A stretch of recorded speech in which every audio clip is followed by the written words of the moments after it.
Okay, everything is it's being recorded, so don't talk shit about anybody. Yeah. Okay, well, welcome to the Round Block Podcast, where we like to talk to people rather than talk about them. I like that. I like that. So that's kind of like our little tagline. And what goes around comes around. So today in the podcast we have Kuhao. Kuhao Zane is the son of legendary. Well, his whole family is pretty legendary. Yeah. So, but if you know Sig Zane, they're I mentioned this before. They are probably one of the most prominent Aloha shirt makers in all of Hawaii. You get like there's Aloha shirt companies in Hawaii that do Aloha shirts. You guys do a real Aloha shirt because I've seen your guys' production. Yeah. I said this with other companies too. Like even other companies that have like really good promotion and marketing and stuff. That I like to support local. So I'll buy I'll buy some of their shirts and stuff at pop-ups and stuff. But what I noticed was they don't have your guys' consistency. Like when everybody's like, oh, this brand or this brand, I was like, Kuhao guys don't have anything to worry about because they stay in their lane. They're not overdoing anything, and they're very fucking consistent. And for like clothing, like I'm a clothing designer myself. That's what I look for. I look for consistency. Yeah. If my size is extra large, and I can go to a pop-up, and if I know I buy a 6 shirt, my extra large is always going to fit me extra large. So consistency is key in my opinion, and that's really good thing. And the quality about 6 t-shirts and stuff, or Aloha shirts.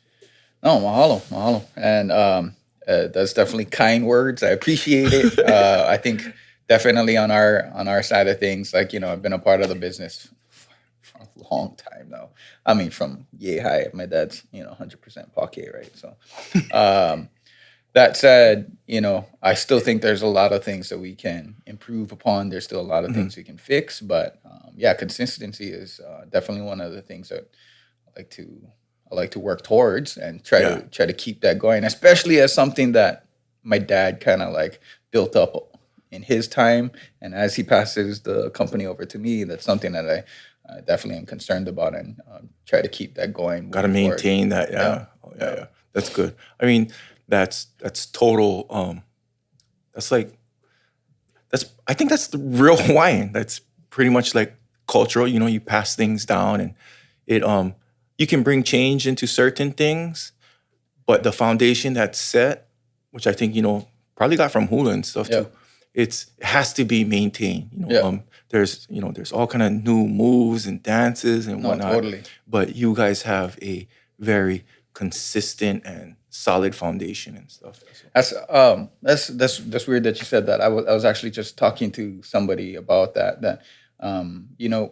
The idea of like an innovator or a progressive person in modern society as compared to an innovator in like a Hawaiian context, it's pretty distant because like in a modern context, a lot of times an innovator or somebody that pushes the boundaries, a lot of times is disconnected from traditional culture, and that allows them to, push the boundaries and move even further. And in my mom guy's context, especially in Kahiko Hula, it's your solid foundation within these basics and traditional understandings and knowledge that allows you to push further. And so I always thought about that, like, in a Hawaiian context, the innovator as well as the traditionalist is one in the same. And that's one of the beautiful things about the Hawaiian culture. And so, yeah, I always thought about that. And so hopefully that's something that we can pull over into the Aloha shirts too. No, you guys are there already. But yeah, I mean, I heard from a little bird also that you had a streetwear brand in high school, or that and then that's kind of like, I can see by the some of the materials and some, not really, the cuts always pretty much, they're very it's like a Jordan 1, like a Jordan Jordan 1 is a classic style. It's you can put whatever graphics you want on it, but it's, it fits comfortable. The toe box is, it's a classic, Yeah. and I feel like with you guys, Aloha shirts, no matter if you guys use different fabrics, that's kind of moving forward. But you guys, like I said, it still has the same fit and, So back in high school, I had Absolute Vision, which was kind of like I think streetwear wasn't necessarily out yet. I think streetwear was still like Fresh Drive and Stussy back in the day. Oh yeah. Fresh Drive was a shit back in. Yeah. So I had Absolute Vision, and that was more because like I was looking at the brands that were out during the time, like Quicksilver, and I think Ruka just came out. Maybe Hurley just came out too.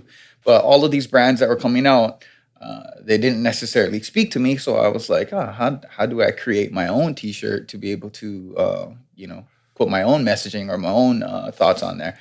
And then my first project was, I should open up a surf shop. Okay. And then I was a terrible student. I had all F's and one D. I don't even know what the D was in. Same here, guy. That was terrible. But that's the thing about creative people. They always say the C and D students. The A and B students end up working for the C and D students because, you can be very smart and technical, but it takes away from that creative part where you're not innovating or you're not coming up with ideas on how to push something or what is that? You're trying to learn how to fill the box rather than how to create the box. Yeah, totally. Yeah. So I was a terrible student, and then somebody told me about what class was that? DECA, Distributive Education Clubs of America, and then at the time, I took a look at the DECA class. I think I was like a sophomore at the time, and I looked, and there's like all juniors in the class and seniors in the class. There's a bunch of chicks in the class. So I was like, it looks like a pretty good class to be a part of. So I went to go check out the class, and Miss Nakamura, who was one of the teachers of the class, she was like, oh yeah, you should definitely come in and try it out. She kind of pushed me for it. But anyway, it was cool because I basically would have 5th and 6th grade to be able to do whatever I wanted to do. I could. You're supposed to go out and get a job, but I was like, no, I want to do my own job. So I basically came here and I started to just do graphic design. My dad's partner at the time, Puna Bai Rice, he taught me how to do graphic design. Mm-hmm. And then so from there, I started to design like the beginnings of a T-shirt brand. And this is like 97, not to say how old I am, but 97. Back in the day, back in the day. But my initial plan was to open up a surf shop. So I put together a business plan, whatever I thought a business plan was, and then I was talking to my dad, and I was like, "Oh, Dad, what would I need for this surf shop?" He was like, "Well, put together how much money you'd need. If you needed like money to be able to purchase a location or rent out a location, if you needed money to like initial investment money to like purchase some product to sell." But this is just my first surf shop that I was thinking about. So I put together a business plan, and then it was with one of my friends too, Ikaika Kaluhikawa. And at the time, I felt like I needed $10,000. So where'd you get the number from? I started to do some of the math in my projections and everything. I think I did like a 2-year projection, and I was like, "Okay, $5,000 to start, $5,000 for makeup for 2 years." Yeah. It was pretty terrible. Probably elementary in my math too. But so I put together the business plan along with my projection sheet, and I sent it to my grandpa, sent it to my gungung on my dad's side. And then I was like, "Okay, gungung, I have this idea. I'm going to open up a surf shop. I'm going to have my own clothes in there and everything. And then I'm also going to have like sunglasses and surf shorts and other brands within there too. So I want you to look over this business plan and look over these projections. And if you could let me borrow $10,000, this is how I'm going to pay it back." So you had a little payback system? Yeah, a payback system, okay. Yeah. And then I want to say it was like maybe 2 days or 3 days or something. He called me on the phone, and he was like, "Claude, thank you for putting all of that together, but I don't think I can lend you the money." I was, what? Yeah, bro. But I put the plans together. You guys see them. I had the projection sheet and everything. Yeah. But that was a blessing in disguise because what it made me do is it made me double down on the graphic design side of things. Mm-hmm. And so I was like, well, if he's not gonna let me open up a store, maybe I'll just start my own t-shirt brand. Okay. And then so Absolute Vision started. I think I was in junior year at the time. First with just a logo t-shirt, kind of similar to what everybody's doing right now. Yeah. Not any different. Just back then, you didn't have as much of the internet.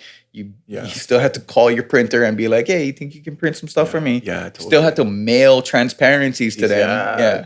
So there's still like a lot more processes to do, but did my first round of t-shirts. And then just like you're selling, those like, I don't know, Zippy's chili or like the chocolates, those almond chocolates, like a fundraiser. I would just go around to my aunties, like, auntie, like, buy a t-shirt. Auntie, like, buy a t-shirt. Yeah. And everybody supported. And I think my first round of t-shirts was like just 60 pieces or something.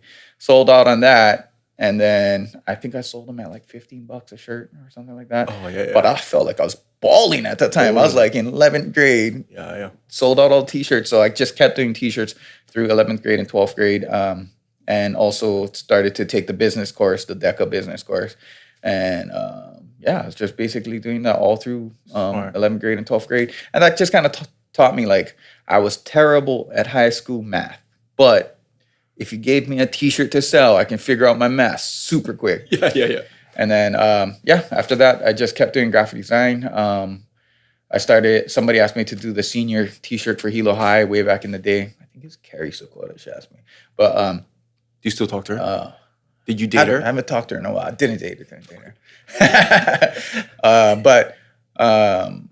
After that, it was basically just starting to do graphic design for people. And I did a logo for a record company back in the day, Ululu'a Records. They're still around today. And then after that, I was like, wow, I can do graphic design and get paid for it. Yeah. I should just keep doing this hustle. Yeah. So that was pretty much the start of it. But as far as like circling back to clothing, I always liked clothing. We all like cool shit, we all like cool shit, like to look fly. So that was the initial, was like, how do I create these things? How do I express what I'm feeling or what I'm thinking through these graphics? And then on top of that, how do you put it out there? How do you hustle this and make a living off of it? So. I mean, I pretty much did this super similar thing. I was a skater, I was a surfer and a skater.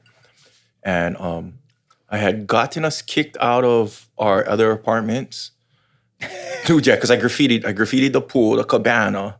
Dude, I just vandalized the whole building. So I got us kicked out of the building. Wait, where was it? On Maui. Oh, nice. Yeah, at Puoni Towers. So I got us kicked out of the building. So, and we had no place to go, me, my dad, and his girlfriend at the time. So we stayed with the brother. And the brother was, he printed shirts. He was a shirt printer. That's what he did for a living and stuff. And then I was always drawing and stuff. So, but I was drawing like, like Nintendo characters and stuff. So I drew kind of like a Mega Man with a skateboard. And he saw it and he's like, oh, you want to try to put that on a shirt? I was like, yeah, let's do it. And then put it on a shirt and I wore it to the skate park. Yeah. And everybody was just like, oh, wow, where'd you get that shirt? And I was just like, dude, it was like a high right there. Exactly. I didn't care about the money. The fact that people like something that I created and they're talking about it when they didn't even know I did it. So I was like, oh yeah, bro, I did that. Fuck, well, what's up, bro? I did that, dude. And then I was like, oh, wow, super sick, bro. Do some more. So, I talked to my uncle and so, he did it for free. Yeah. He made me a dozen t-shirts. I went out and, but I sold them. I still didn't give them out for free. Nah. Fuck that shit, dude. So, I sold them, it was $12 advertised. Yeah. But I sold it for $10. If you come with $10, you got a shirt. Sold 10 out. times profit you did. 100% profit, dude. So, sold out of those. Then I wanted to do some more. Then, he said, oh, you can't keep doing this. There has to be some like a money transaction or something. I can't just print you free shirts and stuff. So I said, okay, I'll go get the blanks. So I went to Kamano Shopping Center at Ben Franklin, and I shoplifted the shirts. So I shoplifted they were the Hanes 3-packs and stuff. Yeah. I put them underneath my skateboard and just shoplifted a whole bunch of shirts. Gave them the blanks, and we did it again. And I didn't get caught. I didn't get busted shoplifting shirts, but at Minute Stop, once you cross a line, that's how Yeah. it is with criminal activity. Once you cross a line, it becomes easy to cross it again. So, I did the shirts and now I'm doing like candy bars. Yeah. Yeah. I'm the candy bar plug with all my friends and stuff. And I got caught doing it at Minute Stop on Main Street. The guy caught you, or Well, my friend got caught and he snitched me out because we all went in there. Yeah. We rode our bikes. We all went, hit Minute Stop. And then, so I stuffed my pockets with candy bars and stuff. And I was outside on my bike. Yeah. And then he got caught in the store. And then I saw the guy walk out. And he pointed at me. He said, "Come here." And I fucking bolted up Main Street on my bike, dude. I just zipped it up Main Street, hid in the back of Homemade Bakery because I was tired because I sprinted up there, yeah. And then Homemade Bakery's at the bottom. Yeah. So I pulled in the Homemade Bakery parking lot, dragged my bike, put it under somebody's like monster truck, yeah. Yeah. And then I was hiding, dude. I was scared shitless, yeah. My dad's gonna give me dirty fucking lickings when I get caught, if I get caught, yeah. Dude, and my friend's brother fucking caught me and turned me in. Ooh. For one of those goddamn potato wedges, bro. Kingston Avial, you fucker. Turned me in, dude. I used to hang out with his brother, Kamaka Avial. And Kingston guys Avials live right across the that gas station. So he saw me. He chased, It's all in Wailuku. Yeah, in Wailuku. Yeah. He chased me up the road too, but I didn't see him chase because I was just looking at the Howley manager from the shop. Yeah. I was like, I dusted him. Cool. I was hiding, bro. But right when I peeked out of the car, right there, yeah, Kingston was like walking past, and he saw me. He's like, "Oh, come here!" And then right there, I was like, "Bro, let me," I was trying to make a deal with him, yeah.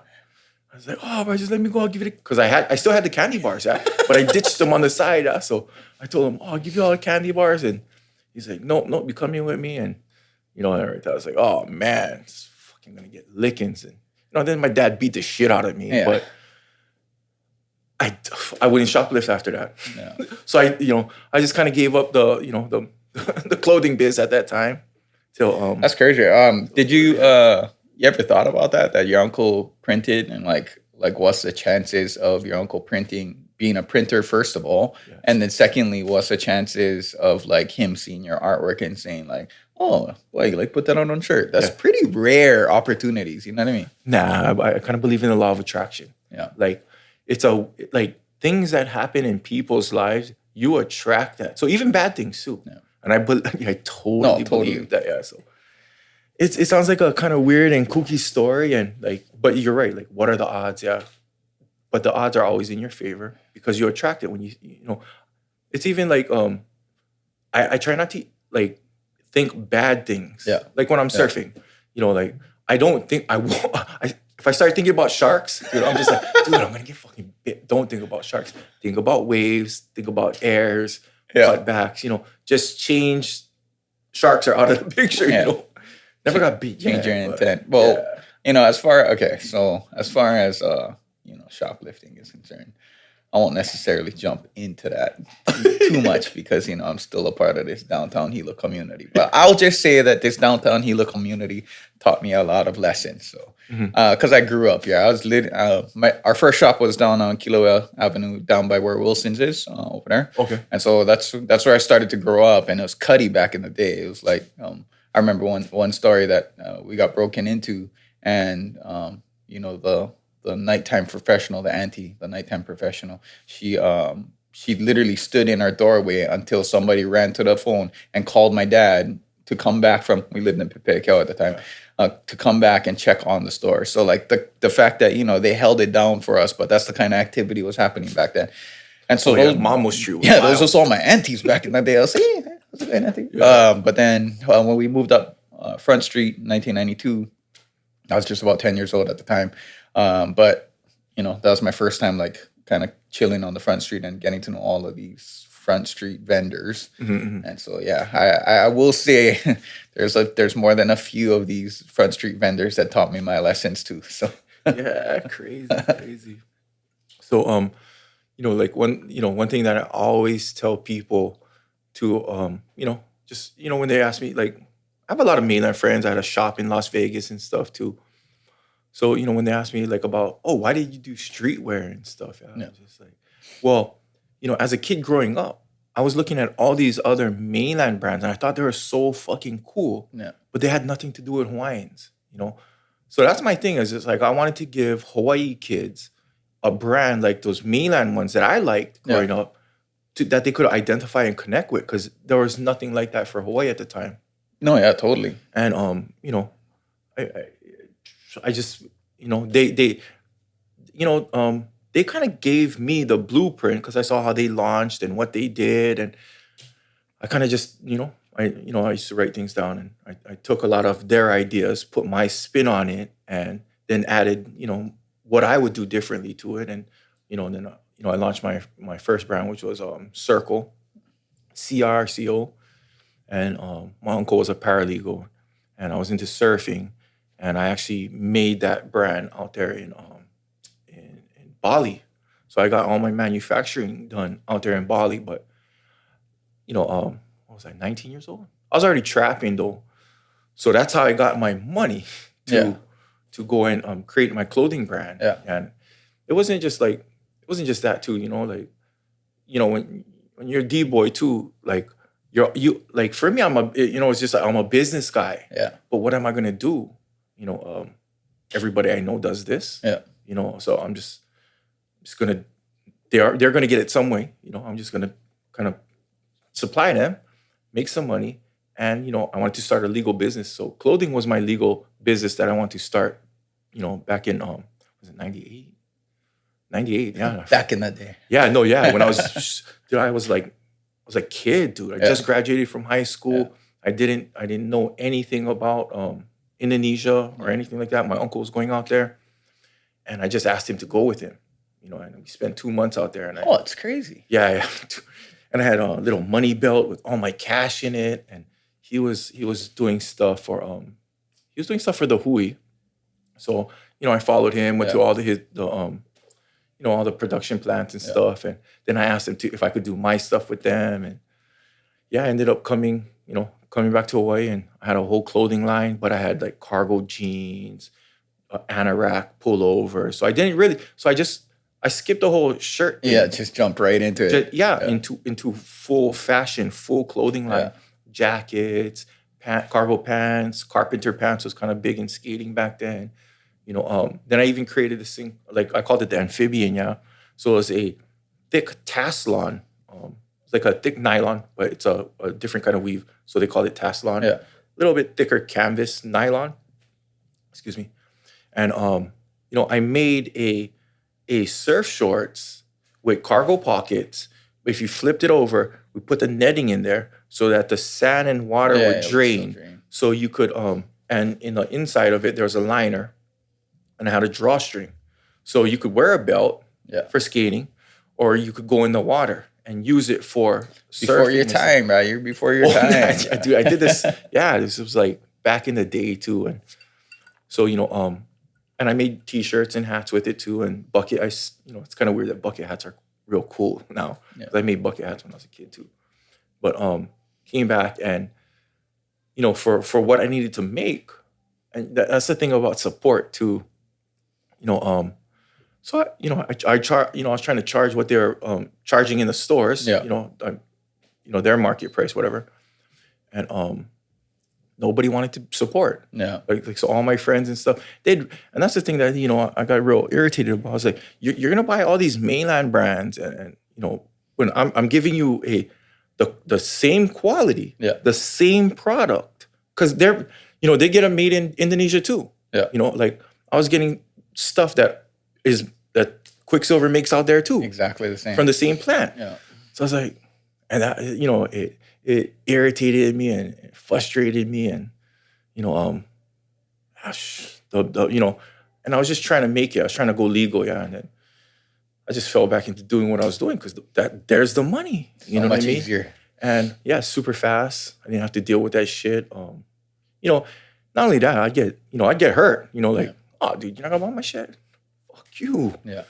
But then, not only that, it's just like, bro, why you support? Where's the local support? You're supposed to be supporting me, bro. We're boys. Instead, now you're supporting a stranger. But that taught me a lesson too, yeah. So, down the road when I did another clothing brand, I noticed I had high ticket items, really expensive. The thing that I sold most back then was always shirts because Yeah. you have to wear a new shirt every day. Yeah. More so now with social media and stuff because, man, you take a picture in it, that shirt is blown. Nobody want to wear it. Like I wear the same stuff every day too.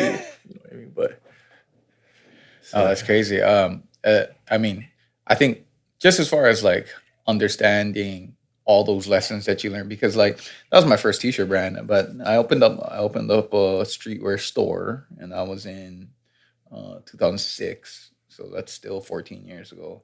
But that was the cutlery down on Malmo Street over there, and even that one, that was a horrible business. I just kind of like, I thought I could pull it off, but just management wise, trying to pull it off and still run the design department at my dad's place, doing both things. So many things are kind of like falling through. So like, just like within each of your brands that you were creating, guaranteed you learned lessons that you carried along. Like, oh, you know what? Fuck it, let's just do t-shirts because that's what people need to purchase all the time now. So. What's up? This Dubes. Dubes is in the house, man. Dubes. But yeah, no, that's crazy. Like you take each of those lessons and move them on into the next brand. Yeah.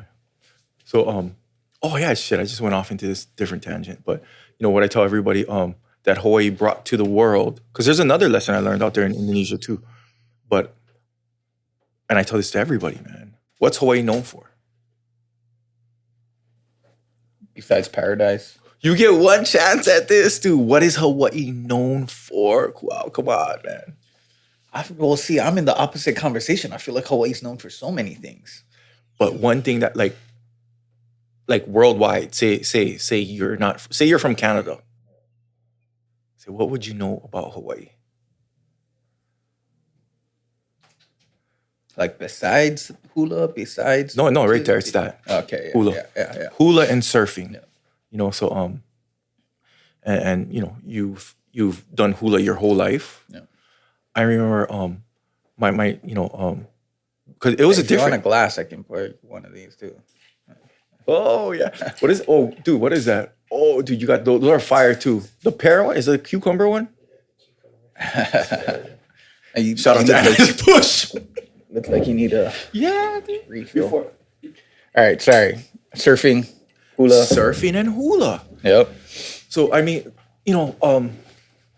back when we were younger, man, and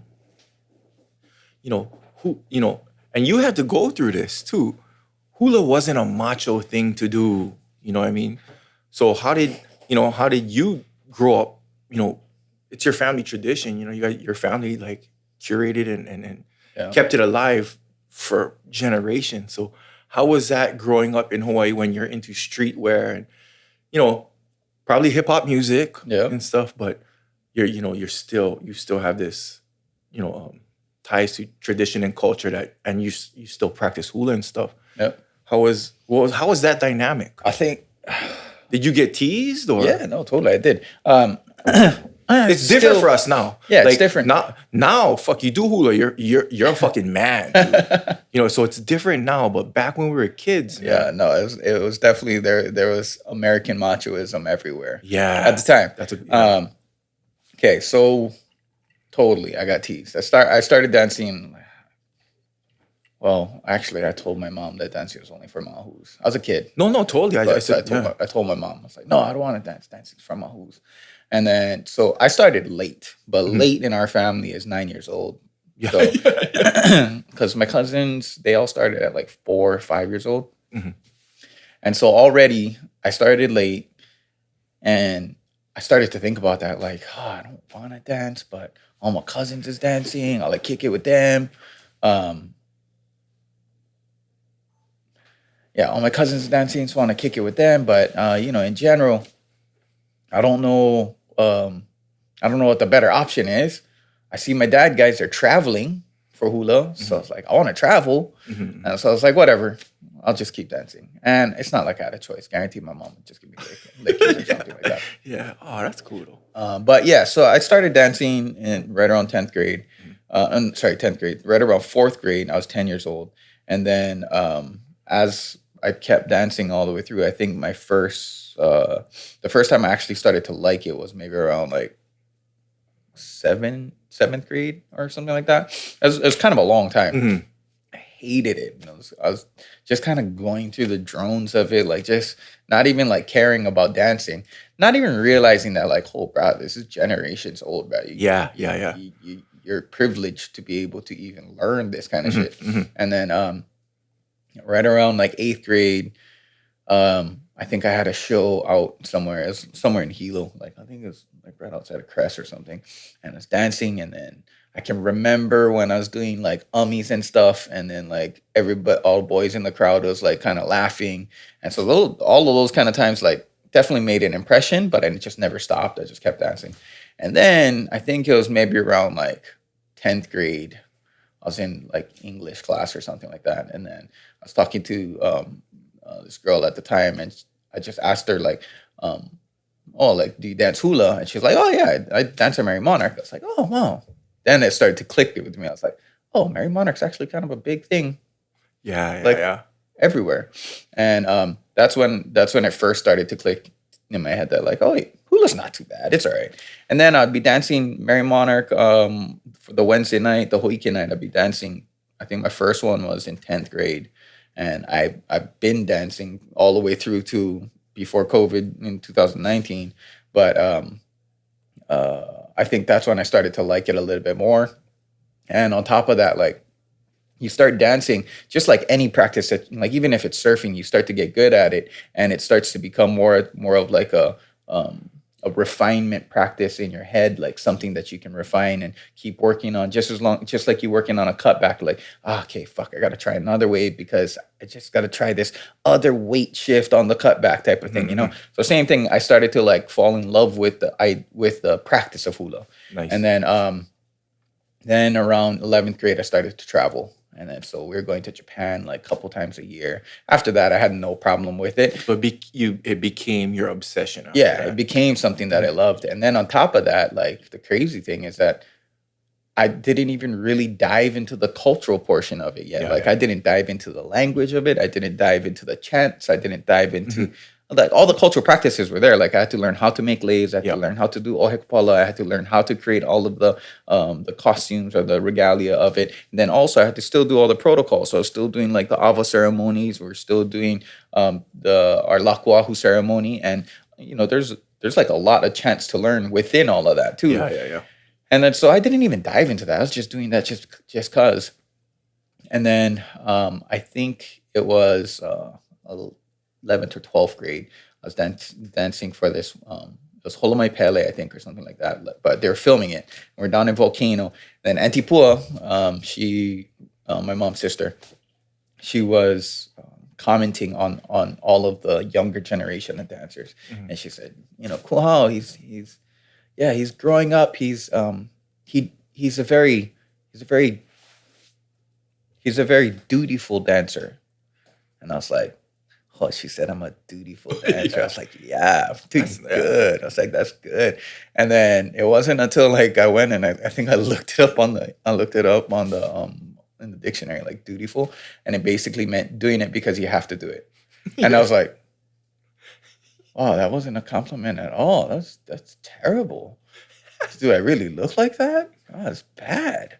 And then after that, I took hula seriously, and I was like, well, fuck it. I can't really care what other people think. I just gotta do it just because I gotta do it, and I gotta try and perfect it because I want to be a good hula dancer. I don't want to be a dutiful hula dancer. And so my like transition into like taking it serious was really late. I was already a senior at that time. Um, but from there, then I would say that's when our like real hula career took off. I ended up going to college for a little bit, but the whole time I kept dancing. Nice. And then I think on my own personal side, this sounds weird to talk about it, but on my own personal side, I would overcompensate for what I imagined was non-macho hula. Like hula was like that Oh, non-macho okay, thing. okay. So I'd overcompensate by listening to the hardest hip hop or listening to Rage Against the Machine at the time or being like super into punk music and hiding that. Right? So living in like two completely different silos, you know? Mhm. And I think that definitely created some like weird, you know, like I wasn't being truthful to both sides of to both sides of of me basically. And so when this side would learn about hula, they'd be like, "Why that's hula?" And I'd be like, "Yeah, nah, a little bit, Yeah. you know." And then when I on that side, when I'd be listening to hip hop, at least I had my cousins around me. They would be listening to hip hop, or they'd be listening to like Rage Against the Machine too. So they'd be kind of into it, but it just didn't meld, you know. Yeah. And then I would think it wasn't until like I would say I went off to college, design school. I got super into hip hop at that time, so this is like 2002 ish, 2001 ish, and then by that point I was super into hip hop. Moved back, and I wanted to figure out how to bring all that, like you said, like that mainland like vibe, but back here and translate it for something in Hawaii. And then one friend that I had, Joshua Day, and he's like this 6'4", like the Day family from Hilo, but 6'4", just like really tall, good looking guy, super confident, bumping Miley Cyrus to the fullest, off out of his, like, he had a Reddy Suzu, and he could care less whatever anybody thought. Yeah. And I was just looking at this guy, I was like, oh, this guy actually looks like he's having fun. Like, oh. And I'm over here like bumping hip hop at the cutlery at the time when I had my shop.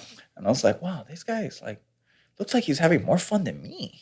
And then so I started to listen to, like, I was like, well, I kind of like that kind of music too. And he's confident about yeah, but it. he's confident about it. And then like he was just a classic individual. I'm still friends with him. I keep in touch with him now.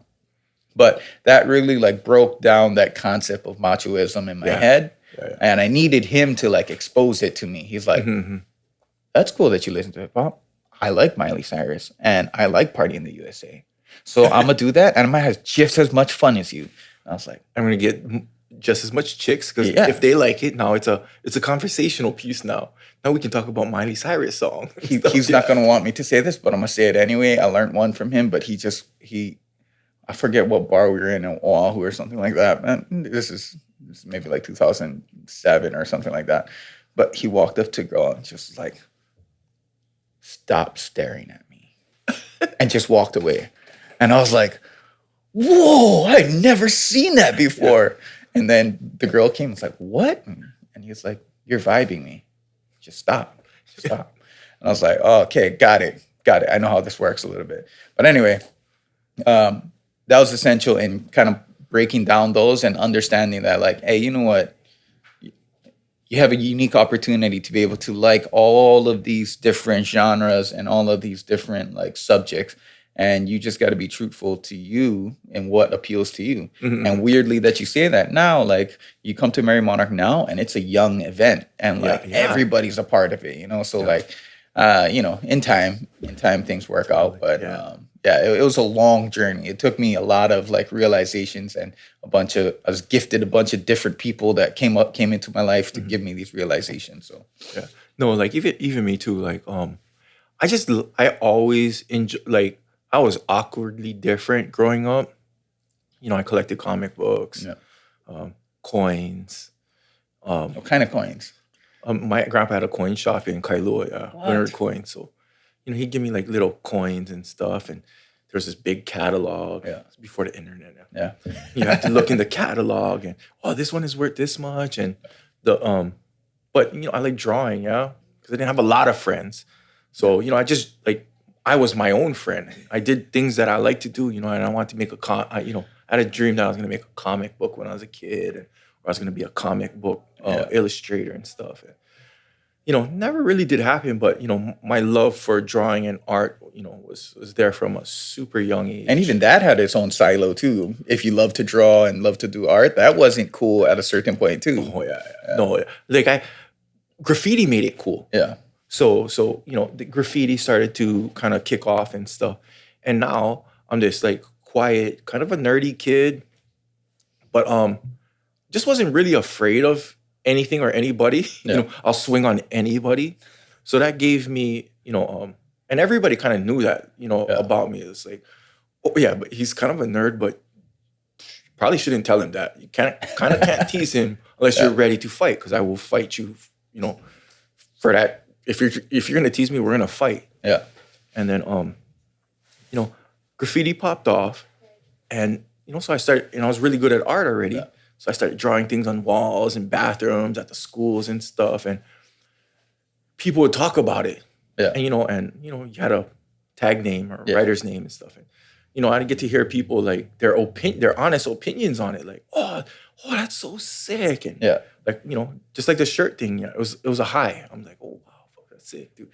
And I want to tell them, yo, that's me. You know what I mean? But if I do that, I'm gonna get suspended. Yeah. My dad's gonna fucking kick my ass and stuff. Yeah. So it was one of those things where like I learned to just like accept a compliment very internally. Like, okay, I did that, bro. And should I do some cool stuff, man? So it built like a quiet confidence. Yeah, like, Yeah. I was like, oh yeah, I'm pretty good at this, dude.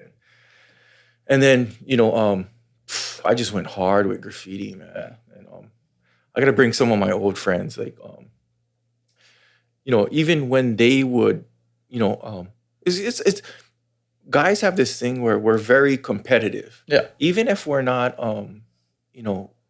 like we don't have to talk shit about each other. Yeah. But if I see you do a design, Oh fuck. I'm like, I'm inspired by it. I'm just like, oh, that's sick, man. I gotta do a better one though. Yeah. So right there, they do something, and I have one of his skateboards on my walls, Aaron Woes. Oh yeah. So Woes was a really good fucking artist, yeah, and then he could draw better than me. Yeah. And so I just had to be like, fuck, okay, that's his thing. He's a better drawer than me. You could take that lane. Yeah. So what am I gonna do? I gotta just go bigger. I gotta do, and he was into graffiti, so I'm gonna do what I'm better at. Yeah. I'm better at not giving a fuck and going more nuts and going more hard and doing. So I started climbing the freeway signs. It's probably one of the first graffiti. I can honestly say that. And other graffiti writers from back in the day will tell you that too. Holy shit! I never thought about that. I was one of the first writers to. Doobs will tell you to. Yeah. To tag freeway signs, climb up the freeway signs and tag the freeway signs, and I do freeways. I get dropped off. I did when my friends would go clubbing. Yeah. I'd have them drop me off at the Poly Lookout with a bag of spray paint. They'd go clubbing, and on the way back, they'd pick me up. Yeah. So I'd stay all night, bro, with my headphones and stuff and just walk pants, and just and do these little I'll show it one day too. Yeah. All these these little pieces and burners and stuff at the Poly Lookout. That's the same high. You're going after that same high of like, oh yeah. And it was on the news, and so I was featured on the news without really being featured on the news. Yeah. My first art show, I was on the news, so that was pretty cool. So good. Doobs, first guy to do Heavens, man.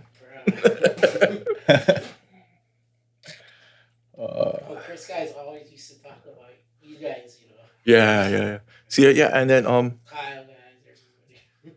yeah, and that's that was the weird thing too. Even like, I moved into this totally different tangent of where, I was into art and stuff, but there's no money to be made and stuff. Yeah. So, and then I got into like serving it up, and then I was just like, but I've always had that passion, and that's the thing. So if I'm gonna go sell weight and stuff, it's because I want to get capital and stuff, so I can start a business.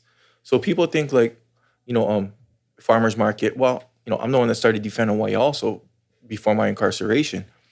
But, I did photography. Yeah. I took photography in high school because I was a dork. Yeah. I took photography. I did videography. I went to UH, Steve Zabo. I did work intensive courses at UH for videography when Final Cut just came out. And, we did a video called 808 Speed. So it was import cars and street bikes. And, I'd add a little bit of graffiti in there. Yeah. Some just my fighting. Remember the fight? Some just like shenanigans, some street shenanigans in there. And that took off, and we were like, we started it turned into a business where like, okay, I had an office now, and I was selling, hundreds of units of stuff, and we do car shows. Yeah. And I'd set up a booth at a car show and sell videos and, move into DVDs. and I made decent money doing that, but it didn't compare to the fast money I made doing my other job. Yeah, but The other 9 to 5. yes, but I was just like, nah, that was a 9 to 9:05, bro. 5 minutes of work, dude. Yeah. So it was hard for me to really until I got incarcerated and got locked up.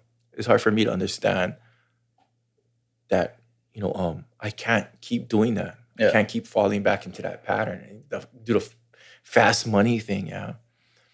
Yeah. When do you think you learned that lesson? When I got locked up, I was just like, "Fuck this shit! Wow, I'm not doing this again." There's sometimes I'm not gonna lie. There's some like the camaraderie in there, the people I met, the friendships I created in there. Like I'm still friends with a lot of those people I was locked up with too. Yeah. So at times, dude, I do miss it. Yeah. Like I hung out in the art room. I played handball. I worked out and stuff. And I didn't have bills, dude. Yeah. There's no drama. People aren't talking shit about me. You know what I mean? Yeah. There's no like social justice warriors. Yeah. Who just like attack you online and stuff because they can hide behind their computers and screen names and stuff. So I didn't have any of that, yeah. So it's very it's relaxing. As weird as it sounds, man. Yeah. The thing about jail is too, man. You stay in your lane, mind your own business. If you're gonna look for trouble, you'll fucking find it quick, Immediate, super quick, and you might not live after that, yeah. But if you're respectful, you're clean, you stay in your lane, and you have good manners, you'll get by, man. Yeah. You don't get into gambling, you don't get into the prison shenanigans, collecting or whatever. I drew cards. I do portraits. I used to draw portraits of people's kids or their wives and stuff. And I trade for commissary. Yeah. So like peanut butter or candy bars or something like hustle, that. The hustle. It was the still hustle. alive. No, totally. And I remember drawing. I drew a picture of this this lady with wings and stuff, and the guy was actually from Big Island too. So, when I got out, I designed his tattoo, and it was his wife, and he came back out. He was actually the guy that I guess he got like false cracked at Karma's, and he hit his head and he died. Roy, yeah. So, but I designed his tattoo in jail too. So, oh shit. Yeah, it's real weird, man. It's like you think you had it bad in jail, but man, out here can be just as bad too. Yeah. Man. You never know how it's gonna go. So, I mean, you just gotta really live life, but live it in a good, dutiful, purposeful way, right? Yeah. Yeah. No, totally. And that's a good way to say dutiful. No, that's a complimentary way. But I think as far as, I mean, we're similar in age, but I think understanding that like all of those different parts of you and trying to be good at melding them all together, because sometimes you may be having warring parts within yourself that make you come off a little bit more edgy than you want to come off, but you don't know how to like calm those kind of things down within you or like meld them together in a balanced way type of thing. So I think that that's something that like even me, like I'm only realizing that now. Shit, I thought I had a lot of things figured out for a little while, but now I'm realizing like, oh, well, now it's up to me to be able to take each of these different like selves or these subject matters and try to figure out the best way they do meld together. And at the same time, I will say within Hawaii, you don't always get the best like guy role models out there to be able to, I don't mean role models like people to look up to, but just people that have been successful, that stayed in Hawaii, that are constantly out there still giving you ways to do it, And so I think that that's one awesome thing that you're doing, that even like Brandon Lee is doing, or Sheldon Simeon too, but like there's a bunch of us out there now that are a lot more present on social media or a lot more vocal about what we're going through and what we're doing. And I think that definitely leads to better opportunities for the next couple of generations to do it better than us at a certain point. Yeah, so, totally. And the fact that we're all pretty humble enough to want that to happen. Yeah. And I think that's, talk to all of you guys, and we're always on that same vibe and energy that, like, it's we know that we're leading a certain movement, and if the next generation can pick up and follow us and Yeah. even do it better than we did it, it's good for Hawaii. Yeah. Like, I liked, what we were talking about the other day. I had no idea about that thing about New Zealand, Yeah. but yeah. man, that has to. That's I want to go back to when I was in Indonesia. When I was in Indonesia, we were surfing down, right there in Kuta, and then I'd see ALOHA surfboards. Yeah. So that was a fucking life lesson, because, I was just like, being from Hawaii, I saw the word ALOHA. I was like, oh shit, hey, what's up, man? I don't know anybody out here, just me and my uncle, and so I was like, okay, ALOHA, bro. What's up, bro? You know what I mean? Like, kind of looking at me, it's like, because we have local howlies. Yeah. You can have blonde hair, blue eyes, and have the heaviest pigeon, bro. You can be from, Kauai or something too. Or I could have choke Hawaiian too. Yeah. And then, but right there, I got kind of snobbed off. Yeah. And so, brother, we from Australia. And then right there, I was like, oh, sick board though. Said ALOHA on his fucking surfboard. Yeah. And they had a shop too in right off Legion too. And then my uncle was like, no, bro, that's it's an Australian company. And that like, I remember getting like instantly upset. Like, wait. So an Australian company. So tell me. Yeah. Yeah. Australian company, ALOHA. And they were like, yeah. I was like, how the fuck does that happen? Yeah. How does that happen? Yeah. And we've recently, went through this thing. I think it was a couple of years back, like the ALOHA Poke thing. Where the mainland people, they're not stinking their lane. Nope. And for me, because I get attacked on social media for cultural appropriation, or you're making money off Hawaiian designs, and what are you giving back? And dude, I give back a lot. You know what I mean? I live here. Yeah. So everything I do with me and my kids is giving back here. This is a place where I live. And it's funny because even that towel that you're leaning against, people are like, when I released it for Farmers Market, people were like, oh, but only chiefs can wear that. Bro, you would get killed if you tried to wear that back in the day. And then, on social media tough guys. And, I go on their page. If it's, most of the time they're private, so I can't go on their page, these shit talkers. And then, I remember one guy, I was just like, okay, well, I looked on his page and stuff. I was like, well, technically, you're eating with your girlfriend, and you could have been killed because that was kapu too. You know what I mean? So, why are you, harassing another Hawaiian about what he's doing?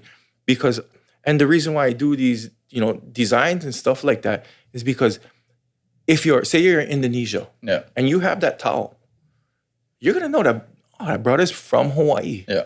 And so it creates an instant connection and camaraderie that, like, you feel like, oh, I'm not alone. Yeah. Yes, brother got my back too, or something. You know what I mean? Yeah.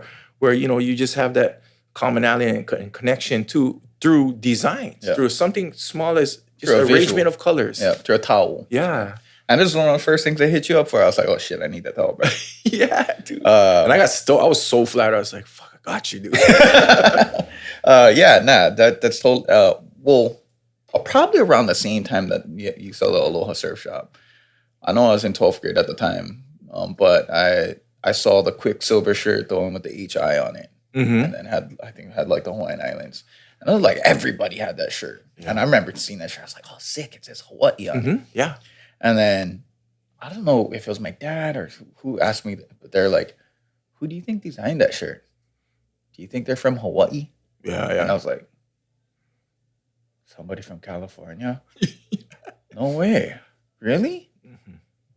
So then who's making the money off of this? Yeah. And like, that's when, like, just like you, my universe just like exploded. And I was like, wait a minute. All right. So any of these brands that would like to capitalize on Hawaii image, Hawaii culture, and its likeness, they should have to go through one of us of a brand to be able to have some sort of reciprocity back into the community. Yeah. So that said, I mean, I didn't come all the way to that conclusion at the time, but over time, that was like the starting point that made me think about that, and probably the same trajectory as you, like just trying to figure out, like, all right, they are doing this already, so how you gonna? You can't just tell them you can't do that. Yeah. You got to beat them at their own game to a certain degree. So you just got to start to build at that point. And luckily, we had the internet that popped up. Yeah. So that gave us a lot more legs to be able to get our messaging out there, or to be able to get our visuals out there too. So it's an awesome start, bro. Yeah, I know. Shoot, but wait, I'm gonna check the batteries. Yep, We're gonna come right back. Yeah, like shit. That's it's another thing we should talk about. But I feel like I got a lot of good. I'm so stoked. You'd probably have a better podcast than me too, so you should probably do a podcast too. But just the opportunity to have these conversations with like people that are very respected in the community, and that are go-getters, and that are doing something out there. And shoot, I get inspired by stuff that you guys do all the time too. What, like, the thing probably I'm most inspired, when I had Farmers Market, it was just like really big and going on. And I, back when I had my other partner too, is like, but I like the fact that you're a father and son thing. Yeah. You know what I mean? I like the fact that, Uncle Sig can create this whole thing, and he can give it to you after, and pass it on to you. And I couldn't do that at that time, And it just became like this, it almost made me, it kind of like, it bummed me out. Dude. Like, oh man, I can't leave this to my kids. What am I doing it for? You know what I mean? And then after that, I hit this weird space where I was just kind of going through the motions and stuff. And then, I have a way that I want to do this because, because I created it. Yeah. Before it was, then he invested money, and, I brought him aboard, and then it was kind of going to like in a direction that I wasn't. It's not that I wasn't comfortable with, but it didn't align with like my values or my vision of where I wanted to take it and what I wanted to do with it. Yeah, and then it's almost like that his idea of it, I felt like it was suffocating my idea of it, and now they it's turned into this weird negative vibe, and I'm like, I know how to just I know I have a bad temper, and I don't want to feed that wolf, because I will go like hard, and I'll say things and do things I'll regret later on, and it'll be very you know what I mean? No, yeah, like totally. so and I kind of learned that. Do you think it's something that you evolved over time too? That I grew up, Kuhao. Yeah. Like I grew up, man. Like I have kids now, and I can't do the things that I was doing in the beginning. Is there room for that stuff? There's definitely still room for that, but I can't facilitate that. I don't have the time or energy to put and work towards that it's a very wide demographic, yeah. So, but I can keep that crowd happy in that sense. You know what I mean? Yeah. I can keep my crowd because that's me. Like this is what I do now, and I was trying to grow it, and that's why I even wanted to do ALOHA shirts too. Like I'd walk past your guys' thing, and I like you guys. Your window displays. I was like, oh, this is fucking cool, man. I want to do a cool window display too, but I started when we first got this place. I started to do those, and it was just a lot of work. And then some work. It's work, yeah. But then not only that too, I was like, okay, well, I'm gonna do a dress shirt, a ALOHA shirt brand. I'm gonna release it. I'm next to the heaviest guys in Hawaii, man. I can get, some residual sales or something, And I can see, I like your guys' use of color palette and stuff. I was like, oh, okay. So then I look at the Mary Monarch stuff. I was like, okay, maybe I can do this. And like I'm getting older too, and I like to wear, I like to wear dress shirts too, Aloha shirts too, and I was just like, okay, well, I'd like more of this on my stuff, and I had my way and vision of how I wanted to do it in a Aloha shirt, and then COVID hit, and I poured, I was working on it for 2 years, and COVID hit, and, I'm sitting on a bunch of Aloha shirts, and everybody's everybody likes it, man, just put it out, and I just like I can't just put something out because it's. I have a way that I want to do it. You know what I mean? Like, and I have a formula that I've curated through the years, and it works. And the way I want to do it, it needs a certain energy, and I need Mary Monarch to be involved, or I need not just Mary Monarch. I need people to be personable again. Like I need the face to face. Everybody. Like, that's why I don't do the Zoom podcast. Everybody's, I want to be on your podcast. And I was like, oh, can you come to Hilo? No, oh, no. And they're pretty like cool and popular people. And I feel we'd have a good podcast. And I was just like, we'll hold off then. And until I can, I like to sit. Like we had a couple of drinks, dude. Great conversation, vibing. That's what I like. And, even though it's just on film, for digital media or whatever, I feel like people can pick that up, and I want people like if that's a way I can fight the system too. I don't believe it's as deadly as mainstream media puts it out to be. I'm very careful. I'm very respectful too. Anybody can have their. I respect everybody's thoughts on what's going on and stuff, but I have my own thoughts too, and I need my own thoughts to be respected and understood at the same time too. So that's why I don't do the Zoom podcast.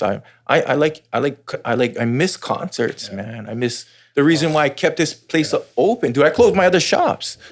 The reason why I kept this because I can't be in Vegas. I can't be on Oahu. I can be here, and I'm here at 4:00 every morning, dude. No, totally. And half of it is because I still like talking to my customers. I still like hanging out with them. I still like having a drink with them. I still like barbecuing with them, or I like the face-to-face thing. And I feel like I don't know. Maybe it might be a Hawaiian thing. What's your take on it? Do you think we're very personable and physical people? So no, totally. How does it affect you guys? No, totally. That's completely my take on it. Because that's one of the hardest things when you see an auntie that you totally respect and you cannot tell her hello because so much of your upbringing is like intertwined into that initial first aloha to your auntie. But so that's the unfortunate part about it. And I got scolded choke times. I was over there like, hey, how's it going? Hello, like saying hi to everybody. And then I think for us within COVID, like I realized that a lot of our customers are in that older customer base. So like we had to kind of be respectful to that as well. And I will say too that with Mauna Kea happening in 2019, well also in 2015, but with that somewhat peak of it happening during that time and then leading right into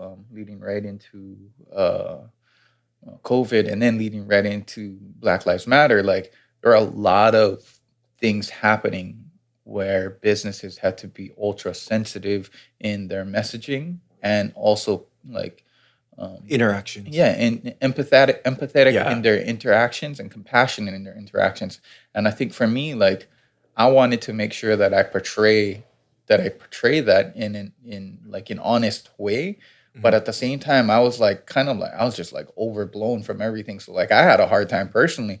Like although I felt it on the inside, for me to compose a letter to put out in the email about these subjects was actually extremely difficult. And I remember deleting so many during the Black Lives Matter one that like I could feel these emotions, but I just could not get them onto paper. Like my brain was not like comprehending it.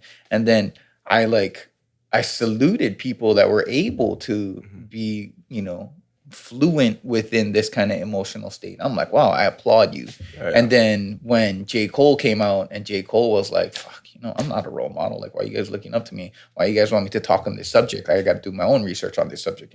Then I was like, oh shit, I'm not the only one that feels like this. And so I think there it's like this weird like puzzle of social events that were happening, but the one conclusion that I just came up to not too long ago upstairs, but is that Hula. Okay, so Hula chants are specific chants that happen during earthquakes or during like major environmental phenomenon when the land is changing. Hula literally means to change, but so just like you say, Hula the government. So that concept of Hula, there's a whole like genre of Hula chants out there that are Pele and Hi'iaka chants, and you can read through these chants. So the one little inkling that I've been kind of researching lately, I was like, oh, okay, wait, maybe instead of like getting so hard on myself of trying to like compose a eloquent letter during these emotional times, maybe I should step back into something that I know, like Hula chants, and start to look at the Pele and Hi'iaka chant trajectory and see what happens after Hula. Is everything fine? Is everything good? What kind of growth sprouts after a eruption type of thing?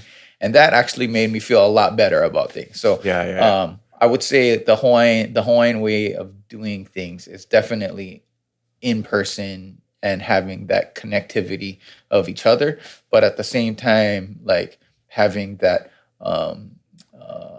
that macro view of the overall things that like Bombay better, So like don't get caught up into it so much, and also don't be so hard on yourselves too. Like if you're not able to like execute on certain things, that this is a natural cycle of things that happen. You just gotta watch these cycles, and then at a certain point, you'll hit your stride one more time. So I think it is interesting. It is definitely an interesting time, and not saying that we're moving out of it, but I do feel that with this new Chinese New Year, the Lunar New Year that just happened like a couple weeks ago, I do feel like energies are changing, or energies are shifting into a different direction, which is good because we not that it needs to go back to what it was. And I understand growth. I understand change too. Yeah. But I mean, for me, there's a lot of things that I miss. Yeah.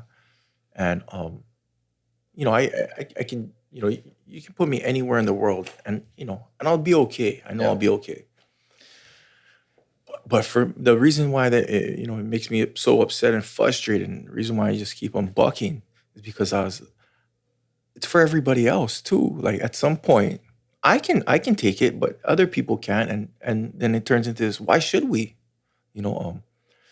Why should we shut our mouths? Why should we? You know what I mean? And allow this change to happen because, I can look back at history and I don't like the change that happened back in the day, and it's led us to have less rights, no land, and to have to move out of, like I always say this, like we have to move, and be disconnected from the birthplace of our ancestors. So it's just like, man, but like I said this in another podcast, my grandparents were in the military and stuff, and one thing that they always say is, "Oh, don't rock the boat, Keone."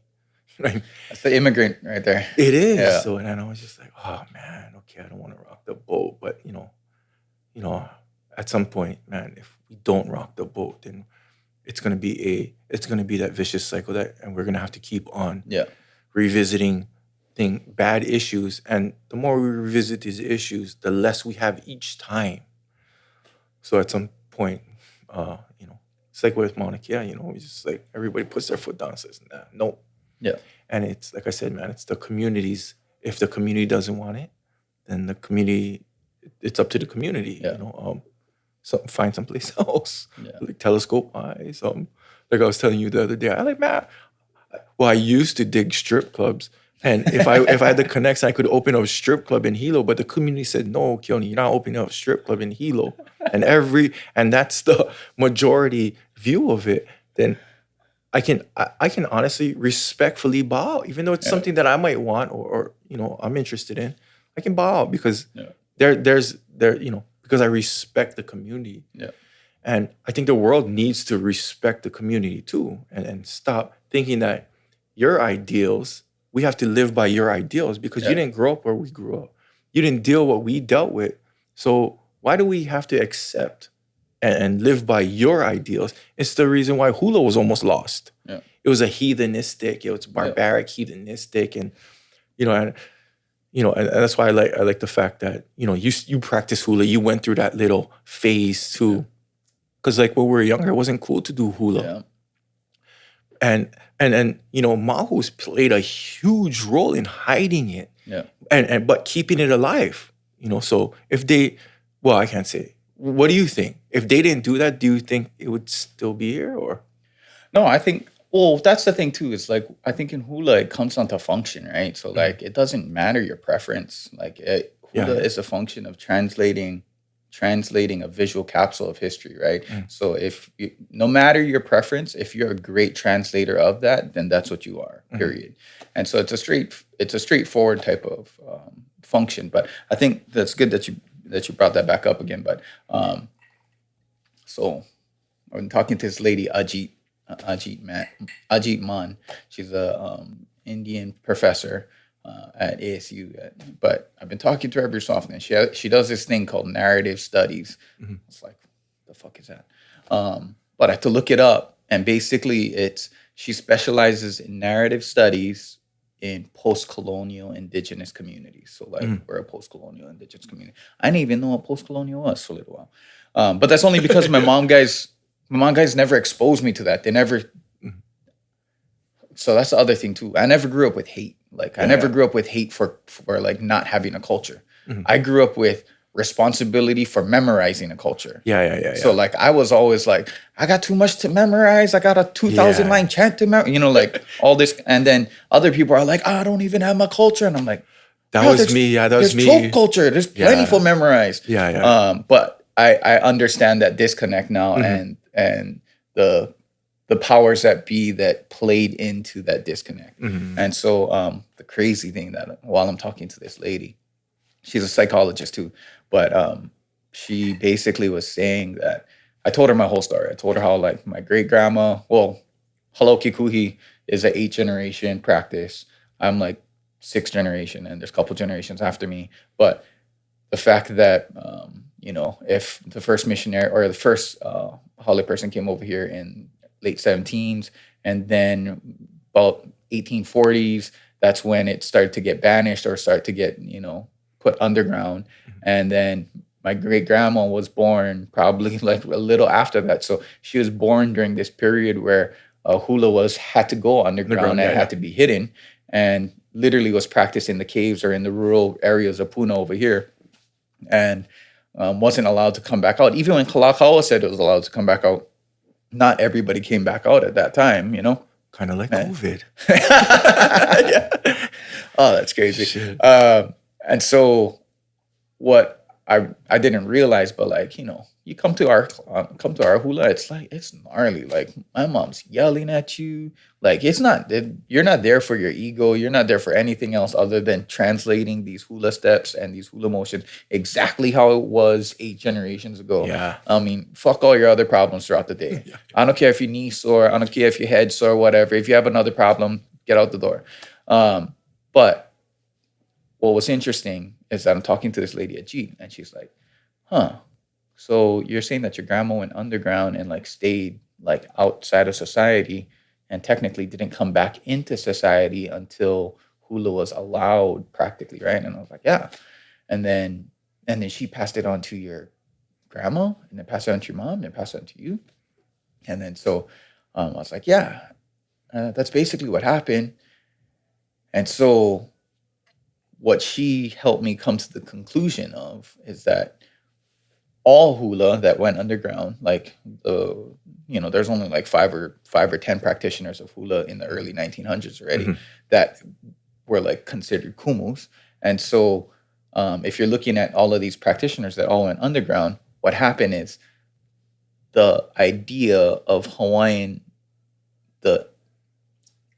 the capsule of Hawaiian psychology, how Hawaiians thought, got encapsulated into hula and got put underground like it was in a freezer or something like that, Yep. and literally just stayed underground, unaffected by colonial thought processes, and then or is able to come back out. And so her whole thing was like the hula school, and what my mom has been talking about to me lately. The hula school is a original form of Kanaka thought that goes untouched by colonial thought processes.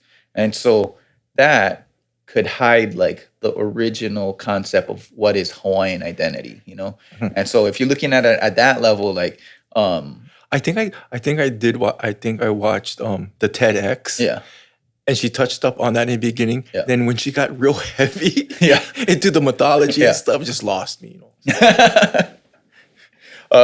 Yeah, and so this lady Ajit would just kind of like help me think about that, and then I started to talk to my mom, like, Mom, you know, maybe hula and our practice and how we, you know, interact at hula is a Hawaiian identity or a Hawaiian thought processes, and she was like, yeah. And then so now that she's thinking about it, and then I'm talking to this lady about it, now what's happening is that my mom's starting to like do writings in what is the Kanaka thought process. And you can go read Kukanaka, you can go read all of these, Oh, but yeah, I got that. like to have a practice, like an actual cultural practice that you go into and live the thought process too, that's like, it's encompassing thought processes, you know? Yeah. So I don't know, it's pretty interesting. It is. It's Yeah. super interesting. And you know, well, like with, you know, in Tahiti and stuff, they get support from the government for paddling, you know. And that's another thing. We don't get government support on a regular local level for hula, for surfing, for paddling. But that's why Tahiti Vibe kills it. Yeah. Smash because they have that stuff. And you know, Hawaii should have that. You know, after I always, you know, now Hawaii's actually Hawaii is allowed, and it's now again practiced Yeah. in stuff. That's why I like these kids. Just I'm so proud of them, and they blow me away all the time. Yeah. I'm just like, wow. At some point, I need to No, go myself, back to school myself for included. it. Yeah. Myself included. I mean, I'm not fluent, and Because we're from that generation that was that cut off. You know, now they have the schools. yeah, exactly. You can They learn have it the as a school, kid, and yeah. in a weird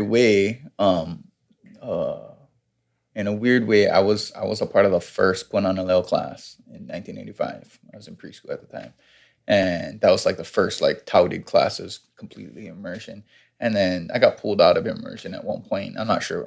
I'm not really sure why my mom guys pulled me out. I was always angry at my parents for pulling me out, but what that allowed me to do was to be able to have hula and have a cultural understanding, and then also go to public school and have like this concept of what modern society is, and before internet, you know, have this concept of what modern society is, and try to figure out what are the parallels or what are the disconnects between these two worlds, you know. And so at the same time that was a huge insecurity, it still is an insecurity of mine that I'm not completely fluent, and yes, I should just partake and take a class. Yeah, me too. At the same time, I think it allowed me certain opportunities too in this current modern day too. So, you know, everybody has their But even you know, I think it allows us to have you know, a little bit more open-minded and broader perspective of how do we create a bridge then? yeah. You know, I think that's the special thing about like our generation is like, okay, so now how do we create this bridge though? How Yeah. do we make, you know, both worlds, you know, live in a way that, you know, it's very Where they harmonious. can learn from each other. Oh, too. exactly. Yeah. And yeah, man. It's a good conversation though, for sure.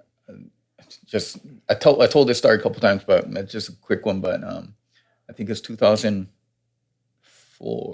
Or when was the Olympics in Greece? I think it was 2004. I think so. Maybe in 2003. Yeah, 2004. I think the Olympics was in Greece.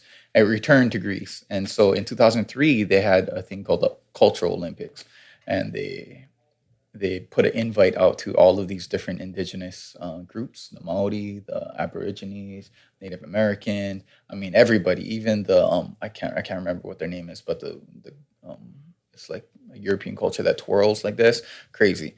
And so we got invited on behalf, like as Americans, but we crossed out our American thing and we put Hawaii on it. And so we got invited to perform in Greece, and we went to Santorini, we went to Oya, we went to Olympia, we went to Athens, like all these different like power spots, you know, like this culture is like super old. And so so we went to Olympia, and we went to perform in this one outdoor arena, and we were after these Aborigines, and these Aborigines, they had like this specific style of dancing that was kind of like a lot of stomping, but a lot of like pretty smooth like foot movement and very archaic movement. So we were like fans of them, and we were all stoked whenever they went on, and they were like really fiery. So when they got all fiery, we were like, all right, let's go up and let's do our pele's. Like, we got this, right? And so they came off, the crowd's cheering and everything. And then we go on, and then we do our pele set. And our pele sets are usually like 10 dances long. And it's strenuous, you know, to be able to do that. And so we finish. As soon as we're done, we get off stage, nobody claps, like silent. And I was like, why? I don't know. I was like, wait, we just killed this shit. What happened? How come they're not clapping? I know. I'm over here. I'm getting kind of pissed off. You just told me that, bro. Yeah. I got an email right now, bro. I'm pissed And then off. so we get off. I mean, there was like, you know, just ran. And then we get backstage, and I was talking to somebody, and they basically said, like, a couple people came backstage, and they basically came. They're like, "Where are you guys from?" And it was at that moment, like literally, I was like, "Holy shit!" Whatever Hawaii is marketed to them, and that they understand as Hawaii, is completely disconnected to what Hawaii is that we've been doing for generations now. And so it's completely disconnected from each other, from whatever their understanding is. And that's when I realized, I was like, you know what that is? That's called marketing. That's a marketing problem right there. Something's wrong in the messaging and the narratives that they're pushing out as Hawaii as compared to what we're doing here. And which is really Hawaii. Yeah, which is our Hawaii, you know, our truth of Hawaii. And then that's when it made me realize that, like, all right, a lot of people don't think that there is a Hawaiian profession of marketing. But in my concept, I'm like, oh yeah, there's choke Hawaiian profession in marketing, because you have to reset this narrative that they are seeing out there. So how do you build visuals? How do you build narratives? How do you build storylines and market them on a global scale, so that when those people come to Hawaii, they're asking to see real Hawaii, not necessarily the Hawaii that's marketed to them by Elvis Presley. Yeah, exactly. We don't want to jump into Brandon Lee's podcast. We'll let him cover cover his subjects. Oh, cool. You know, before shit, dude, this podcast just flew. But I did, before we stop it too, I did want to talk about what you mentioned about the Maori. Yep. You know, and it goes back to what we were saying about cultural appropriation and the use of language being, you know, benefiting the people that are part of that language and system and stuff. So, you know, you mentioned to me about certain designs and stuff, because, you know, I had this conversation with not only Ian but Eddie and Chris from Kicks and stuff, where I said, you know, when I got out of jail and farmers market started to blow up, you know, I was like, how do we let's create a Hawaiian fashion council that we all sit down at a table and we agree on what palette and group of colors we're going to use for this season and next season, and designs. Remember, maybe it might be floral, it might be sharp patterns, or it might be camel patterns, but let's all sit down, and because it'd be fun too, you know what I mean? Like, okay, so, oh, dude, I like what he said, so how are we going to kill this pattern? And it create this fun, you know, competition between us on how do we kill this you know, this theme or whatnot. And you know, and I was just bummed out. And he said, "Oh, we kind of tried to do something like that." And I'm not going to bring up names, but you know, so and so wasn't with it. And I was like, man, that's Hawaii's problem, because you know, now you have everybody taking from Hawaii that's not from Hawaii, because we have too much pride to sit down and discuss, have these discussions and work with each other on creating something like this that's beneficial to not just us, but everybody from Hawaii that comes after us. So, you know, the infighting and the ego and stuff, that kind of stuff, just it really holds us back. But that's why when you told me, the Maori certain designs goes Yeah, back to its yeah. people. So can you kind of touch up about that? Yeah. Well, the basis of it is nobody owns a triangle, right? Like,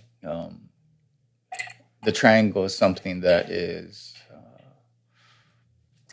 indigenous for almost all indigenous cultures, but at the same time, it is something that is unique to Hawaiian aesthetic as well. Mhm. I mean, if we wanted to translate the story of the triangle, if you're like on a canoe and you see like a island off in the distance, the clouds are at the bottom, and at the top you see the peak of the mountain. That's what that represents. That's what that triangle represents. That idea of hope that you're going to hit this destination. And you can't take that away from Hawaiians. That said, how do we make sure that the ownership of this triangle is within an entity that can benefit all Hawaiians? And how do we, as a collective of Hawaiian creatives, how do we come together to be able to devise a system that if there are people that would like to employ this aesthetic, that we're open to it and we'll have a discussion about it, that there are certain monetary tools built into that to be able to feed back into the community. Yeah. And so I think with the Maori, like they have IP over a lot of their images, no matter if it's the pico fern or if it's like, whatever design it is, they have a lot of that IP already built in. And so I think that's still someplace we need to progress to here in Hawaii. And I know what you're saying as far as like in Oahu having. Oh, I say Oahu, but that's because I live over here. I don't want to just point to people over there or anything because a lot of those guys are my boys too. Yeah. But I think in Oahu, like there is a gold rush of sorts, especially within the streetwear industry, to like be able to claim your customers, and like I understand that, and I think that Fuck Kuhao, I don't understand it. Because I don't feel like I even for like farmers market, I don't feel that those are my customers. Yeah. I feel like those are our customers. Yeah. And it's up to us to create products and things that they can connect with and put, and just put that out there. And if you work harder than me, you should benefit. Yeah. And vice versa. If I work harder than you, I should benefit. And within Hawaii, it shouldn't be like I don't like I did that first. It should come to me. I don't like that because I'm an artist too, and that's what art is. It's building on something that somebody else created too. 99% of the time. Yeah. And but that's part of growth. That's part of creation, and that's part of evolution. So. That was my take on it. If somebody told me their story about the triangle and it's different from my story, I'm like, okay, fuck it, you use it. Yeah. I kind of do nothing about it. Yeah. So yeah, I think I say that I understand it from a business perspective, but as far as a understanding, like mekalahui, like how do we all get up? Let's use the competitive, like how you're saying, let's use that competitive like nature to be able to progress the aesthetic further, but let's also be smart in how we're collecting these business so that it's not necessarily a business that will just support one individual, but how do we create a system so that it'll be a financial tool for all of the community? And I think that's a question that I just throw out there. Like, I don't care if I create it. I mean, I've talked to Kalapiko, I've talked to Bubble guys at Mano'ola. I know Manuheli'i. I've talked to them before, but like, as compared to when my dad guys are around, everybody is kind of in their own silo and you just hustle and you get your customers, period. Yeah, but like, I grew up with a lot of these people, so I know them. And then you talk about kicks, you talk about fitted, you talk about even information to a certain degree. It's like all of us are creatives and we're bringing attention to Hawaii, but at the same time, I think there got to be there got to be some sort of collective that would be able to systematically approach it too. And Mhm.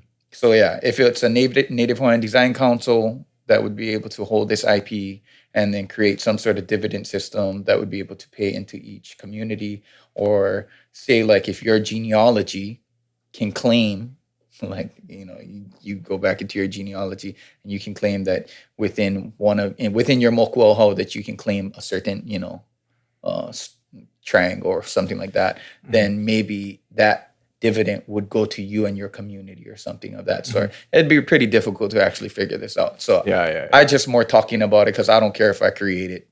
Fuck it, I put it out there. Somebody else creates it. Yeah, It's yeah. for the benefit for everybody. Yeah. Yeah, that's what I think. They think that it should always be for the benefit of everybody behind us, Yeah. and that's why it's always school, and that was my big beef too. Why do prison guards make more than teachers? Yeah. You know, They do? our I didn't even know that shit.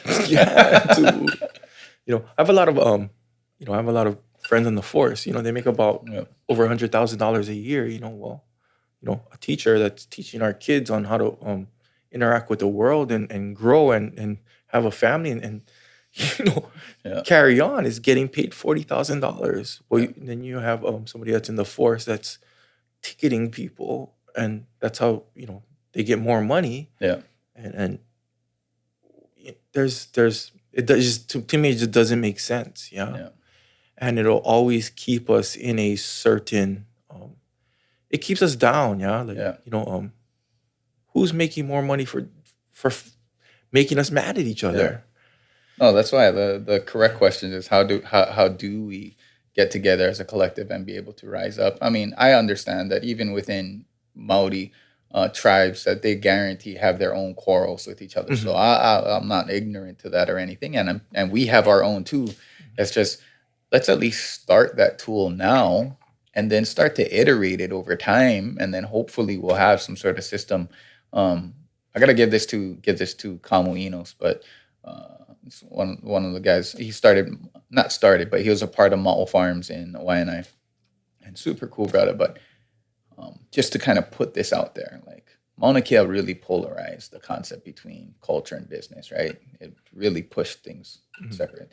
And you're a businessman too, so you like even for me, as much as my family's and as well as myself is up there being a part of the protocol, at the same time, I still got to take care of business and make sure everybody gets their paychecks, right? Yeah. And so Kamu was the first person that I talked to, like from 2019 to currently, that basically he just said, what I like to do is I like turn money into mana. And I was like, wow. For something that was so polarized that people were scrapping about for a long time, plenty of people commenting about everything. Wow, you put that into 3 words and that sounded okay to me. Mhm. Finance the production or finance the creation of mana. And I was like, fuck, that's pretty fucking good. Boom, I go talk to my mom after this. I go up to my mom and I'm like, Mom, you know what Kamu told me? Yeah. Kamu told me he like make money into mana. And then my mom was like, I am mana. And right now I need money. Yeah. And so now you've seen it. When you go from that perspective, it's like there is a relationship, there is a possibility between the two. And I'm not saying that money is more important than culture or culture is more important than money. I'm just saying let's figure out the ways to use money as a cultural tool, no matter if that's building this systematic approach to Mhm. IP. Mhm. Yeah. That's super interesting too. Also, like it, money in a way, money is it's a form of freedom. Like the fact that I don't, I didn't create anything, and even Brother Milan's too. We didn't create a design up at Mauna Kea that we marketed and made a shit ton of money.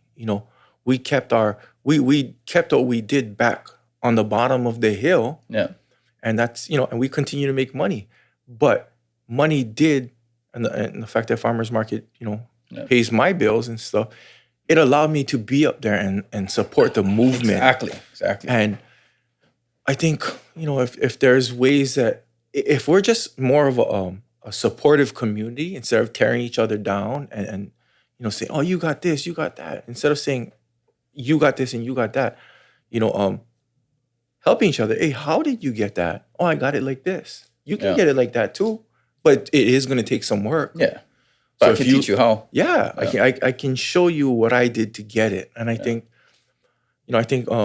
we, as Hawaiians, we need a little bit more of that, instead of tearing each other down and say, you got this, you got that, yeah, I do have this because I worked hard. And if you want to work hard like me, you can have this too. It's not mine. I don't own this. Yeah. You can have it too, and I want you to have it because if it'll make you happy, and you're gonna stop judging me, if you man. focus on your hustle so much, you stop jumping on other people. Totally. But right on, bro. See, this is better than talking about my next project or anything like that. This is way better. Okay. Thank you, Kuhao, bro. Appreciate you coming by. Normally, man, this podcast is an hour long. We've almost gone into 2 hours. Exceeded it. and like when you said, okay, I got this time frame, I was like, oh no, we'll be about half of that. We actually went into almost the full thing. And I'm grateful and thankful. And I hope my listeners can, take a lot of the, the Ike from our conversation and use it in their lives. The Ike Papalua. No, I definitely appreciate the conversation, Brad. Mahalo for having me, Keone. I think it is important to be able to have these sort of bridge conversations, and then ideally, if people can extract the right things out of it and it helps them in a way, then all the better. Totally. Okay, man. Closing it off, man. Round Block Podcast, where we talk to people, not about them. Not about people. Thank you, guys.